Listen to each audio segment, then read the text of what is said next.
27 जानेवारी ही स्वर्गीय ठाकूरदास बंग यांची पुण्यतिथी। आम्ही त्यांना पिताजी म्हणायचो।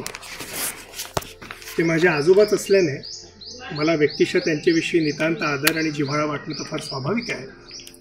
पण पिताजींचा एकूणच जीवन प्रवास हा इतका रोमांचकारी आणि समर्पित होता की त्याच्यातनं शिकण्यासारखं सगळ्यांनाच आणि विशेषतः तरुण पिढीला खूप काही आहे।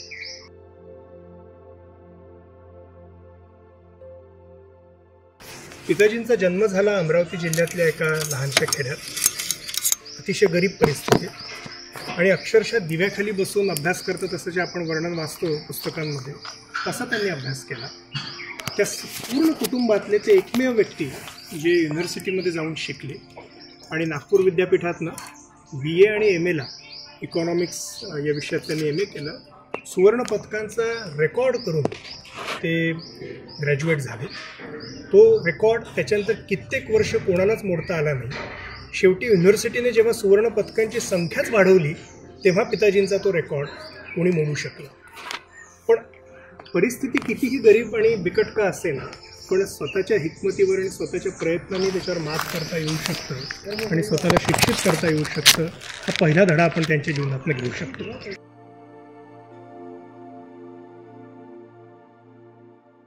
जमनालाल बजाज यांच्या प्रेरणेने वर्ध्याला सुरू झालेलं जे कॉलेज होतं, जिथे अनेक स्वातंत्र्य सेनानींची मुलं शिकायची, तर तिथे पिताजी प्रोफेसर म्हणून रुजू झाले।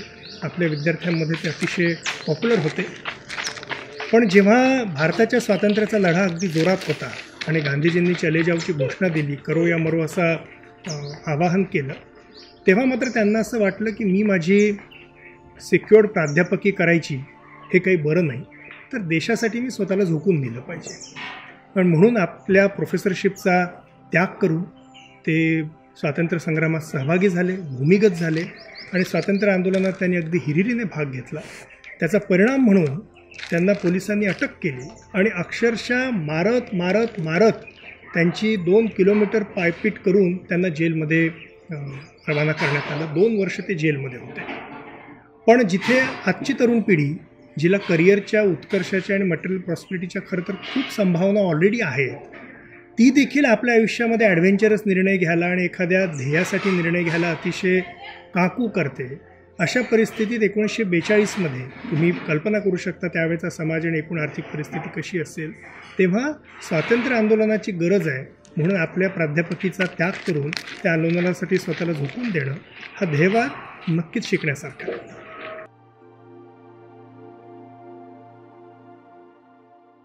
पुढे जेव्हा भारताला स्वातंत्र्य मिळणार हे आता जवळपास स्पष्ट झालं, तेव्हा पिताजींना असं वाटलं की आपण पुढे अधिक शिक्षित व्हावं आणि त्यायोगे भारताच्या एज्युकेशनल आणि इकॉनॉमिक पॉलिसीला कॉन्ट्रीब्यूट करावं, आणि म्हणून अमेरिकेत जाऊन पुढच्या शिक्षणाचा त्यांचा निर्णय झाला। त्यांची ॲडमिशन झाली, त्यांना स्कॉलरशिप मिळाली, व्हिसा, सगळ्या गोष्टी झाल्या होत्या। आणि महात्मा गांधींचा आशीर्वाद घ्यायला म्हणून ते वर्ध्याला बापूकुटीला गेलेत आणि गांधीजींनी त्यांना वेळ दिली होती। पिताजी त्यांना भेटायला गेले आणि जेव्हा गांधींनी त्यांना विचारलं की काय म्हणता, तर ते म्हणाले की अर्थशास्त्र सीखने के लिए आगे अमेरिका पढ़ने के लिए जा रहा हूँ।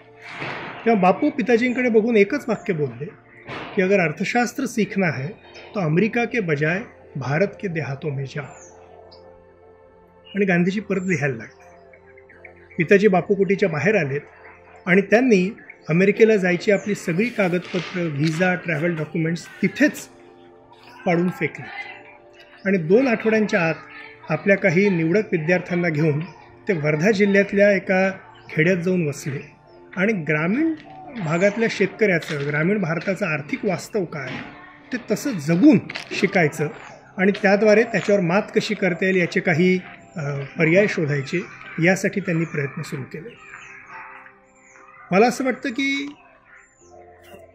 अमेरिका के बजाय भारत के देहातों में जाओ हा सल्ला जो महात्माच देऊ शकतो, कारण तो स्वतः त्याच्या जीवनात ते करत होता आणि तो सल्ला ऐकून त्याच्यावर त्वरित अंमलबजावणी ही जी पिताजींनी केली, मला असं वाटतं खरं तर that was one important decision which shifted his life trajectory by 180 degrees. आणि त्याचा परिणाम केवळ त्यांच्या जीवनापुरता मर्यादित नाही राहिला, तर मी आज हे नक्की म्हणू शकतो की तो किमान 3 पिढ्यांपर्यंत आमच्या कुटुंबामध्ये चाललेला आहे। पुढे माझ्या काकांनी, माझ्या आईवडिलांनी ज्या प्रकारचा जीवनाचा चॉईस घेतला आणि पुढे मी माझ्या मोठ्या भावाने देखील जो निर्णय घेतला, या सगळ्यांच्यासाठी आमचे जर मूळ कोणी प्रेरणास्थान असतील तर ते पिताजी. त्याच्यामुळे कन्व्हेन्शनल ऑप्शन्स हे किती लुक्रेटिव्ह वाटत असले तरी देखील महात्म्याने जो कॉल दिला त्याला अनुसरून आपल्या जीवनाचा इतका मोठा मेजर निर्णय याच्यावर नुसताच रवंथ करत बसणे किंवा मी आता एक्सप्लोअर करतोय असं म्हणणे, ही जी आजकालची फॅशनेबल टर्म आहे आणि त्याच्यात अनेक वर्ष काही निर्णयच न घेणे, असं काहीही न करता अक्षरशः क्षणार्धात त्याच्यावर निर्णय घेऊन पिताजी मोकळे झाले.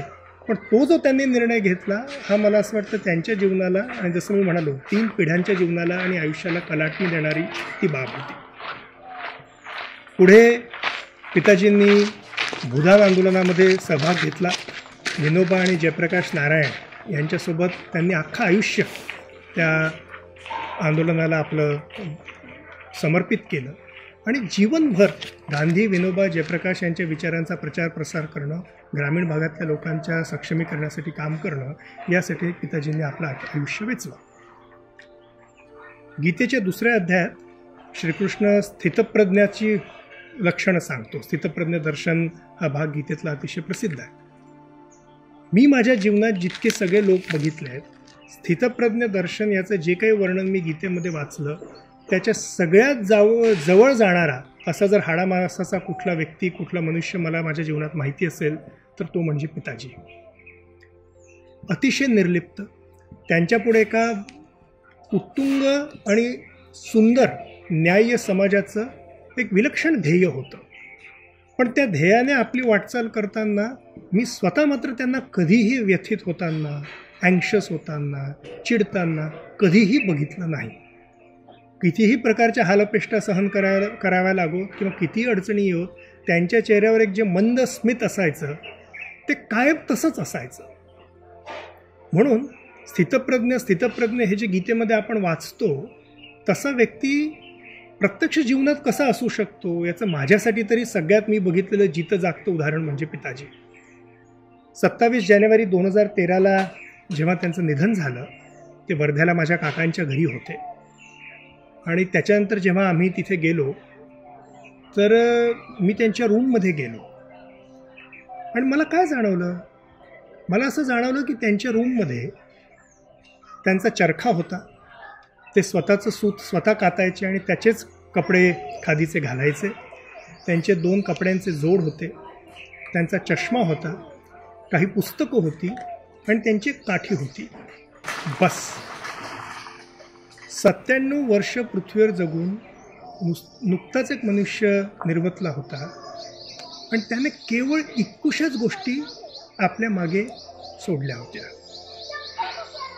आपण कल्पनाच नाही करू शकणार की आपल्या कोणाच्या, किंवा मी माझ्याविषयी तरी बोलू शकीन, माझ्या स्वतःच्या जीवनामध्ये किंवा इतर आपल्या अनेकांच्या जीवनामध्ये मटेरियल गोष्टींचा जो ढीग असतो आणि जी काही कार्बन फुटप्रिंट आपण सोडत जातो त्याच्या कंपॅरिझनमध्ये पिताजींचा हा जो काही निर्व्याजपणा होता आणि कुठल्याही प्रकारच्या मटेरियल संपत्तीचा किंवा इतर गोष्टींचा संग्रह करायचा नाही ही जी त्यांची वृत्ती होती ही मला चमत्कारिक वाटते.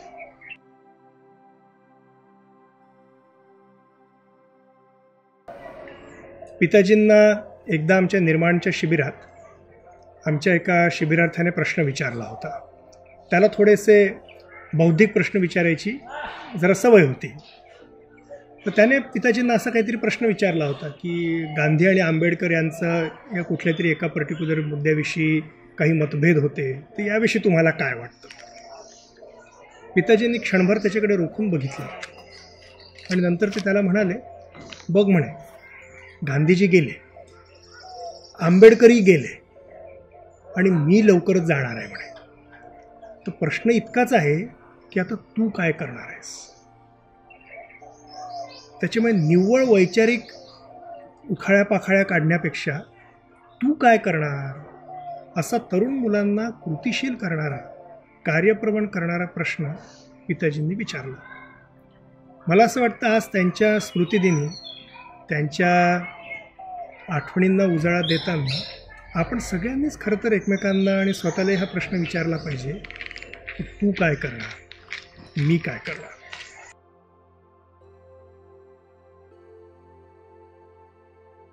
पिताजी स्वतः उत्तुंग बुद्धिमत्तेचे, अतिशय हुशार आणि शिक्षित असे व्यक्तित्व होते. पण आपली ही विद्वत्ता पिताजींनी कधीही त्यांच्या कामामध्ये आड येऊ दिली नाही.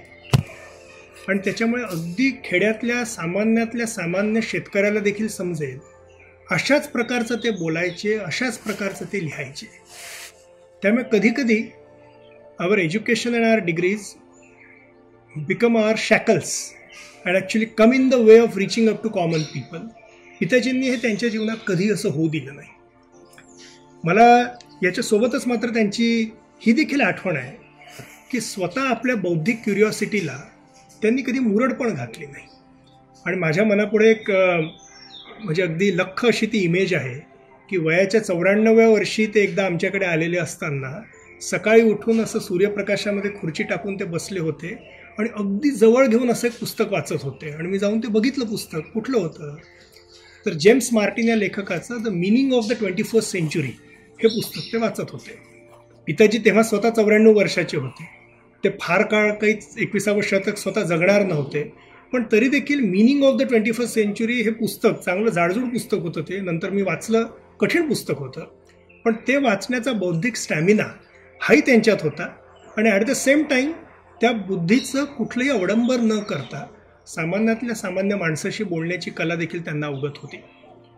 एकाच दिवशी सकाळी भारताचे तत्कालीन पंतप्रधान मनमोहन सिंग यांच्याशी देखील ते चर्चा करू शकायचे आणि त्याच दिवशी संध्याकाळी शेतकऱ्यांसोबत त्यांच्या घरामध्ये राहून देखील चर्चा करू शकायचे. असा अफलातून मिलाफ त्यांच्या पर्सनॅलिटीमध्ये होता.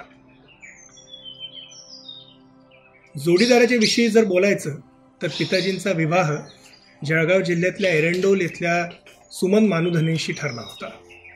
आणि जेव्हा ते मुलगी बघायला म्हणून गेले तेव्हा त्यांनी एकच प्रश्न खरं तर माझ्या आजीला विचारला. ते म्हणाले की मी स्वातंत्र्य संग्रामामध्ये होतो, मला जेल झाली होती आणि असं होऊ शकतं की माझ्यावर खटला चालू शकतो आणि कदाचित मला त्याच्यात शिक्षा होऊ शकते, पुढे अटक अजून होऊ शकते, कदाचित मला फाशी पण दिल्या जाऊ शकते. अशा परिस्थितीत समजा मी मेलो तर तू काय करशील? त्याच्यावर माझ्या आजीनं उत्तर दिलं होतं की जे काम आपण सुरू केलेलं आहे ते काम मी पुढे चालवेन. आणि पिताजी म्हणतात की त्या उत्तरामुळे त्यांचं अगदी पक्क झालं की सुमनशीच लग्न करायचं. मला असं वाटतं की लाईफ पार्टनर ही तर आजची टर्मिनॉलॉजी आहे. त्या काळात लाईफ पार्टनर हा शब्दप्रयोग तरी होता का मला माहीत नाही. पण दुर्दैवाने आजकाल लाईफ पार्टनर आपण म्हणतो पण खरं तर आपण package partner, flat partner, property partner शोधत असतो. अशा वेळेला खऱ्या अर्थाने लाईफ ड्रीम्सची पार्टनर अशी व्यक्ती शोधणं हा देखील त्यांचा जो दूरदृष्टीपणा आणि खरोखरच पार्टनर आणि लाईफ पार्टनर या कल्पनेला न्याय देणारा जो हा त्यांचा विचार होता हा देखील मला वाटतं आजच्या सगळ्या आमच्या तरुण पिढीसाठी अतिशय महत्त्वाचा आहे.